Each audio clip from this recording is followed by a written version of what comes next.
sis and tell, a whole lot of talk, a whole lot of nothing. Amanda does stand up, Alison's on TV, and when they hop on the phone, you already know it's the place you wanna be.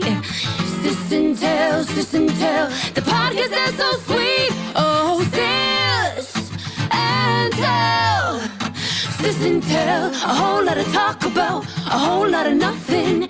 Sis and tell. Hey, Allie. Hey, man, what's going on? I'm just laughing because I'm looking at this video stream of me and you talking, and I'm like, you can totally tell what the percentage of humidity is in Atlanta today based on my hair. It is Your like, hair's, it's big. It's big. it is It's Diana so, Ross big. Yeah. it is, I mean, I like it big. In fact, I got it cut just an inch yesterday because I'm trying to grow my hair out, and it was so long wet. And he just cut it an inch. And I left, and I'm like, what happened to my hair?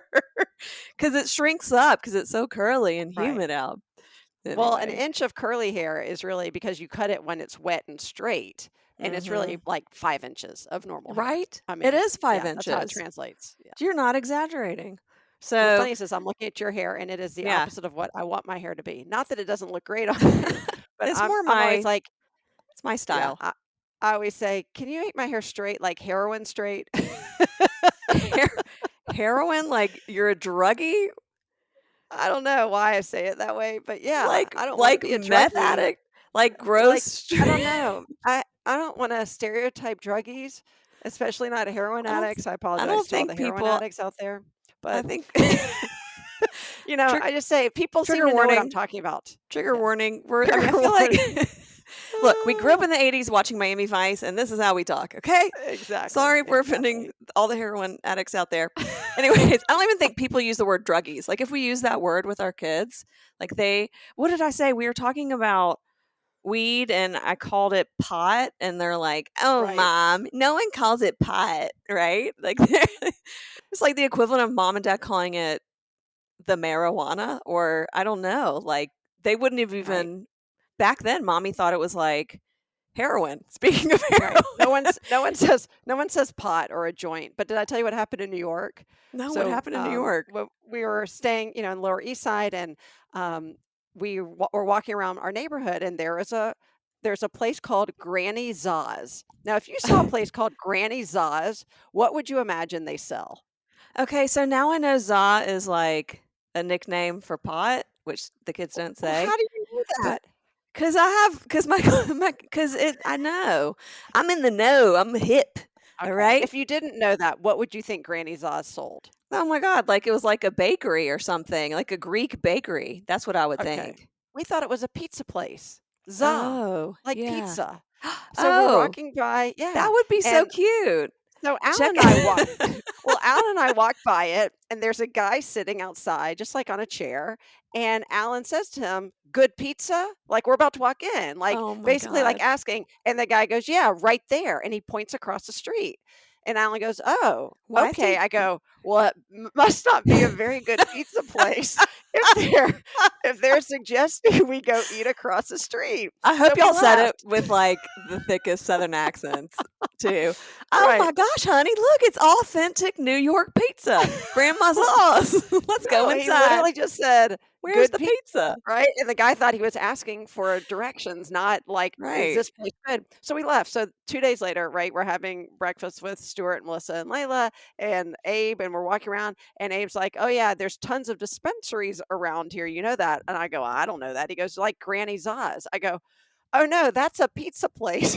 He's like, No, it's "Mom, not. it's a dispensary." I go, "No, it's a pizza place." He goes, "Mom, I promise you, it's not a pizza Oh place." my I God. go, "Why?" He goes, "Za is what you said. It's a nickname for Mary Joanna, right? For pot, I for don't know I how don't it know. came. Like, what's the origins of that? I'd I like to have know no the idea." etymology of it, you know? Well, but I'm also upset because they clearly stole what was already a nickname for pizza. So, Yeah. can you get your own nickname and not confuse my generation when we're walking by places and asking for pizza, But and really you just want to give us an edible? why don't they have a pizza place slash dispensary? Because that would do really well. Well, we did say, well, that makes sense that the guy pointed across the street to the pizza place. The pizza place is probably doing gangbusters because it's yeah. across from a dispensary. So that Well, proximity made total sense. apparently, in some states where marijuana is totally legal, the Girl Scouts have gotten real savvy and have set up their Girl Scout cookie selling business right in front of the Yeah. dispensaries. It's brilliant. Brilliant. And there's probably some za inside that's called Thin Mint or something. Well, I'm just waiting for the Girl Scouts in some of those states where it is legal, which eventually it's going to be the whole country. Let's get real. But to start making Girl Scout cookie infused with marijuana. I Well, mean, that's gonna happen. they All have, those things that were like, that would never happen. That's right. gonna happen, I mean, that's the right? essence of like flavored tobacco and the vaping is they Right. have it all in all these like flavors that attract kids, which is an issue. Yeah. And they can call it Thin Mint Za. Yeah. I mean, who wouldn't eat? I mean, I wouldn't, but like it's like a pot brownie. A pot Thin Mint from An Girl edible, Scouts. that's a Thin And Mint is what yeah, you're a saying. Girl Scout edible. Oh, I I feel thought like you were that's saying like the oil would be scented, like Thin Mint. no, You're I'm saying talking an about Thin edible, Girl Mints. I'm Scout talking about cookie Girl Scout edibles, cookies will one day also sell co-branded. edibles. Yeah, Yeah, why not? Why not? maybe 100 years in the future.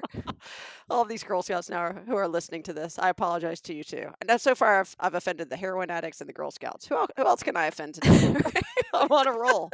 I'm on a roll. We may have to make this podcast explicit. This is going this is going nowhere fast. Oh gosh. So I work from home anyway most of the time, unless I've Yeah. got a show or I'm meeting a client out. But I am home with a sick kid, Oscar, who I took to the doctor today just because, like, after a certain time they're not getting ready and there's a sore throat involved. You're like, is it strep? So you have to go get tested. And I have this thing that I do with my kids when we go to the doctor, and I let them talk, right? And I think that there are parents who don't do that. And when the doctor or the nurse say what's going on, I kick it to them, and I'm like, you tell Right, them it's your what's going. body. It's your Yeah, body. it's your throat. You Yeah, tell you've 'em. got to teach them to be an advocate, a health advocate for themselves early on, and Yep. to be able to express themselves to another adult and someone, a healthcare specialist about what they need. So so the nurse is like, Oscar, what's going on? And for those of you who may or may not know my child, he is extremely loquacious. He is, so he started from day one in the first hour, and we were on Monday for at least 5 minutes. Talking about all of his symptoms or just what he did He on was Monday? going through everything that had happened that day. And then I played basketball, and I was not feeling too great, but I decided to stick to it. And then I was doing this, and then you know what? I just didn't feel like working out.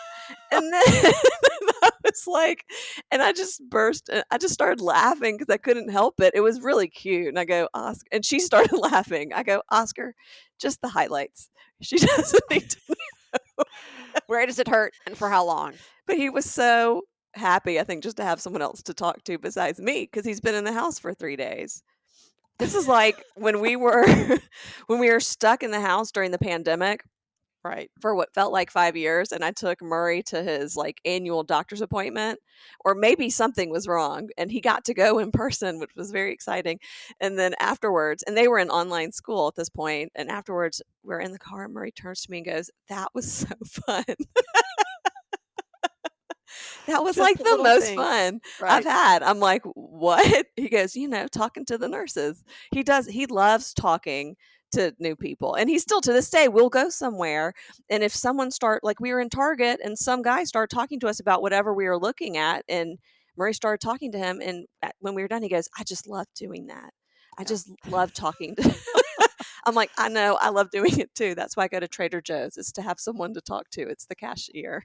I wonder for how long we will be using COVID as a reference point. I mean, Forever. forever? Do you Yes. think forever? Yes. There was Because before COVID everything, and yeah, after COVID. right. I mean, even Arthur was talking about, he's applying for jobs as he graduates and said, I'm trying to think of a challenging moment. I said, well, what about when you were working at this place? What was challenging about that? Was there something challenging? He goes, yeah, COVID. I go, well, you can't say that. Like, Because it's everyone's. because everyone had that same Yeah. challenge. So now you have to think of a challenge above and beyond the overwhelming challenge of just the pandemic. Yeah. And that's hard because all of the challenges are pretty much related. And not that I miss masking, because I couldn't stand it then, and I never know, and I wanna go wanted back to that. everyone to see my lipstick too, and they Well, couldn't forever. but also I do miss the excuse I had while wearing a mask in a public place and not recognizing someone. Because the reality is I don't know your name without a mask or with the mask. But at least with the mask I could say, "Oh, who is that underneath that, I'm N95 or terrible. 45 or Yeah. whatever that number was?" And they're like, "Oh, it's me, Jules." I'm like, "Oh, right. It's so hard for me to see you with a mask and without my readers on." Well, now I'm in trouble because I've got contacts and no masks. So now I can see and see. I And still it's not good. Now I'm gonna go with Oscar to the nurse and just I hang out still there. I still can't see people and I've got contacts in, but also I don't recognize people. And half of it is because I don't even know them. And they know Right. me because I post all the time. I post videos, Yeah. we have our podcast. I think people think they know us or they feel like they know us, and they do. They do know us because they're listening to all of our stories, but they forget that I cannot see them and I don't know that they're listening and I don't know them very well. And that happens often. So, anyways, the boys are all in college, and your older ones, especially Arthur, they're in the middle of interviewing. Have you given them advice for interviewing, or are you letting them like come to you or learn as they go, or what are your words of wisdom for interviewing? Well, both. I mean, it's the same thing as you letting them talk to the doctor. We did that too, right? We also, I'll tell you, a step further, we also, and I know you do this too, let our kids order their own food at a restaurant. It's Oh my amazing how God. many people speak on behalf of either their spouse or partner or their children. And even as their children are young adults or adults and they're ordering for them. Like, I don't want anybody ordering for me. I don't want No. anybody buying my clothes. There's a lot of there's certain boundaries. So they know how to navigate it. Look, and they've had the older two especially, well, and the youngest too, they've had jobs already. And so they've been through the interview process. Hmm. It's more, Alan and I try to really emphasize that it's about storytelling. Everything is about storytelling. You And need an people, agenda when you are yeah, being interviewed. Yeah. yeah. And it's the similar that, when I speak, I always say that I can turn any story into a lesson.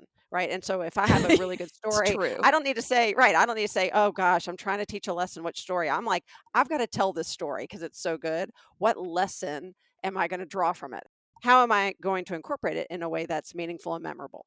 And so I say to them, it's the same thing with interviewing. If you can tell a story that people are going to remember, and it's a win-win, and you get to incorporate a great part of your work history that maybe wasn't totally showcased on your resume or in your cover letter, then that's a great opportunity for you to like say something that they're gonna remember later on, but also that highlights something that you want them to know.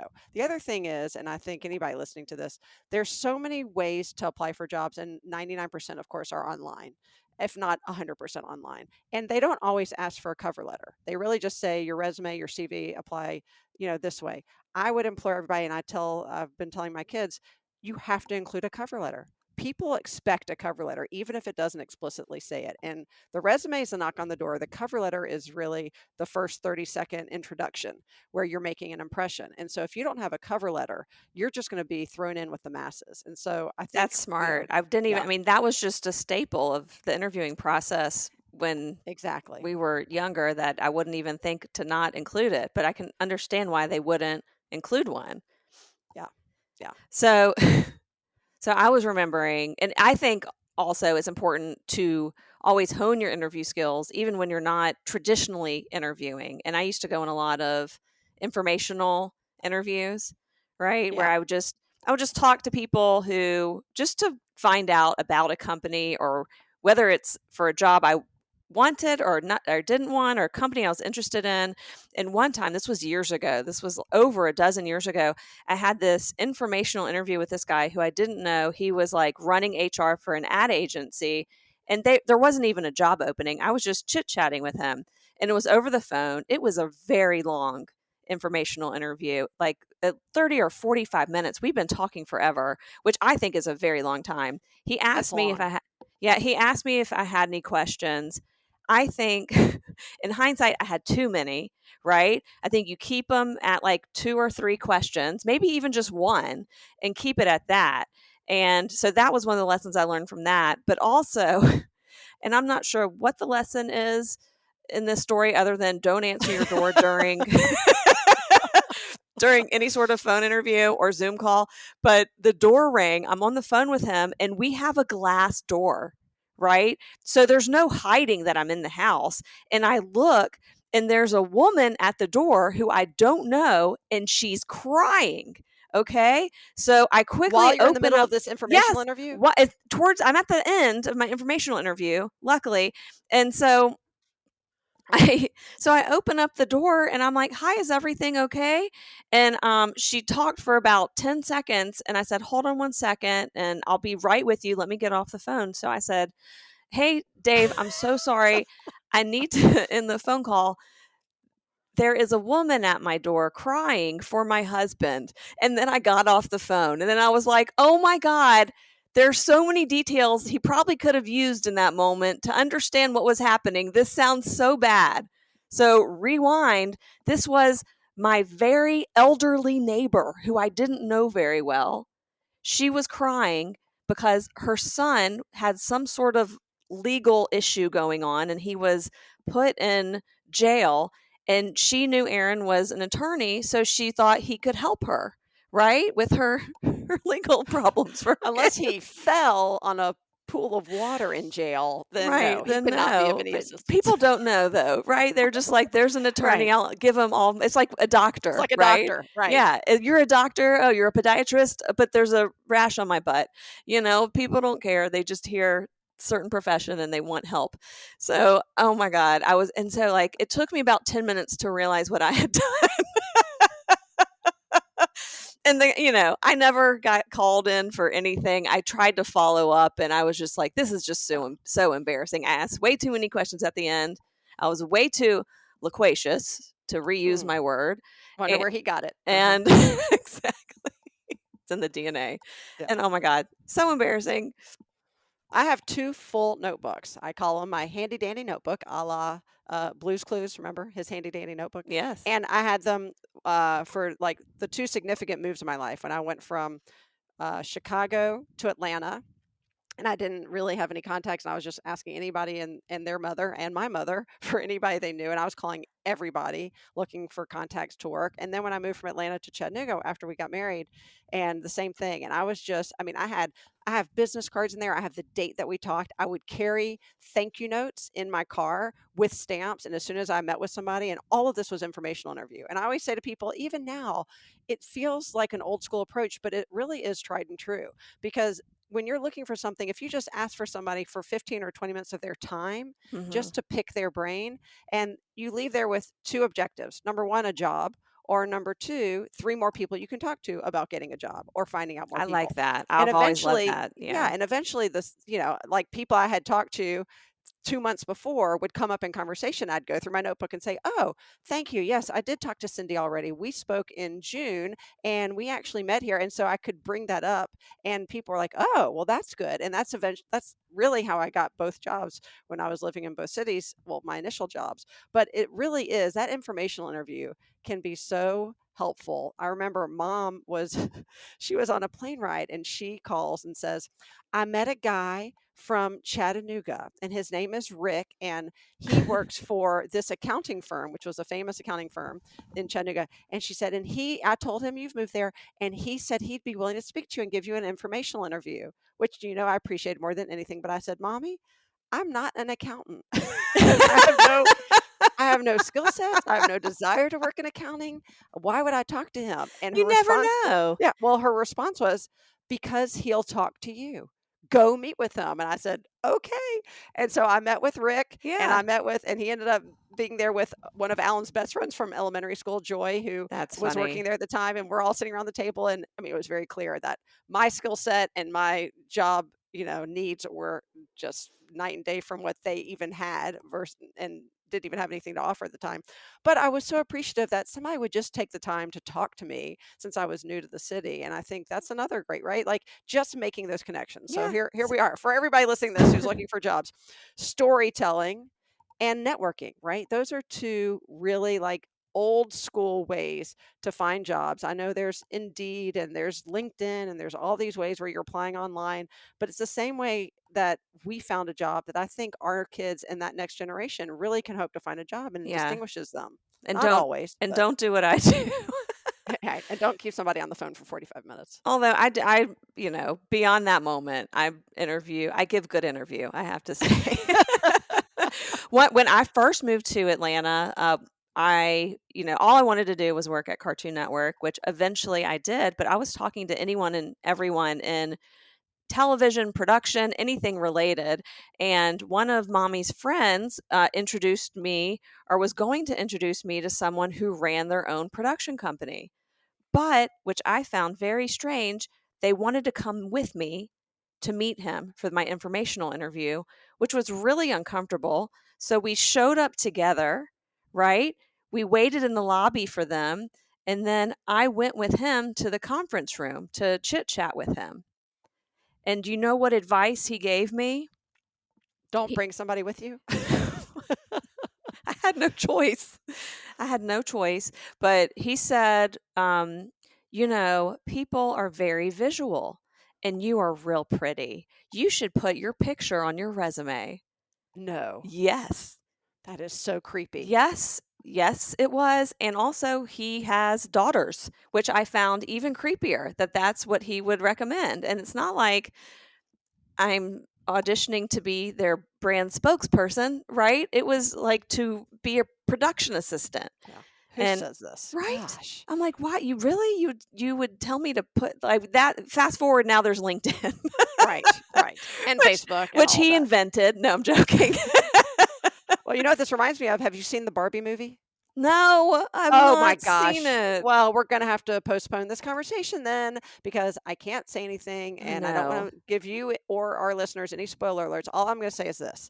You must go watch Barbie immediately. And we went and saw it the other night for the first time. Levi, our 19-year-old, came with us and watched it for the second time. Mm-hmm. He loved it. It's an incredible commentary on our society and a great history too, a little bit of, where Barbie came from. And it was laugh out loud funny for me at times. It's not what you think it's going to be. At this point, I think people realize it is a commentary, a social commentary more than anything. It's not just Some people are getting really lighthearted Barbie movie. Oh, I loved it. I loved it.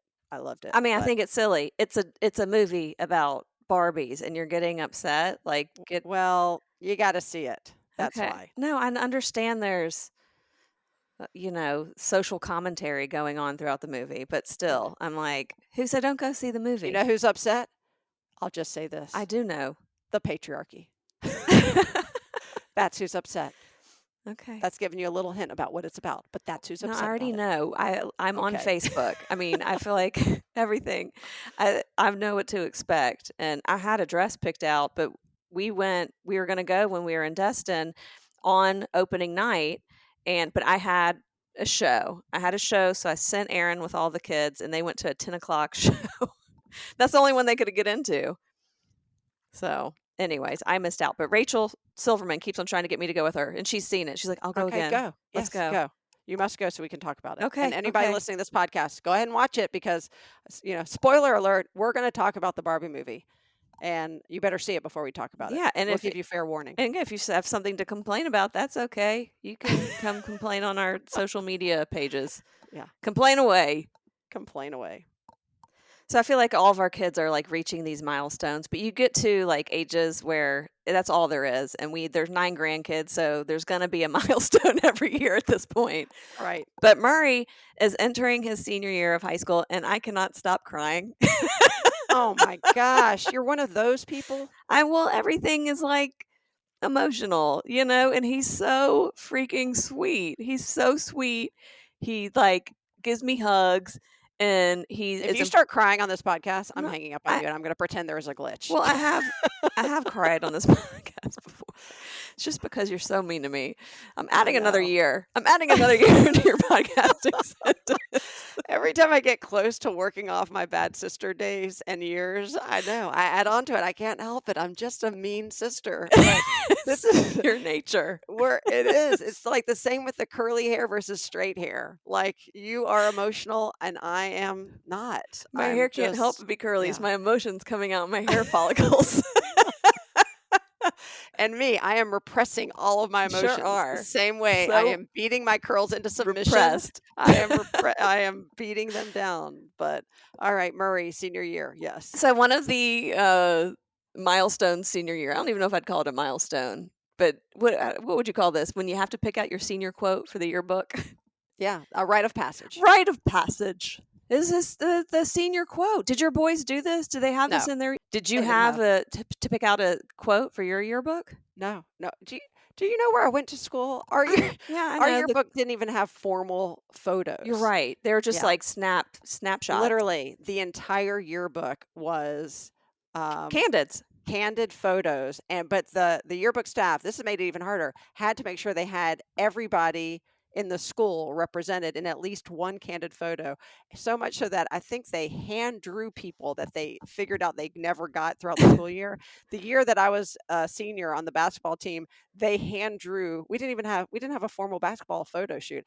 They hand drew in stick figure form all of the players on both the men's and the women's basketball team. That's It's funny. hysterical. I know. That is Yeah. really funny. Yeah. It so. was. I mean, it's a great concept. It is, but for a public high school, that's not doable.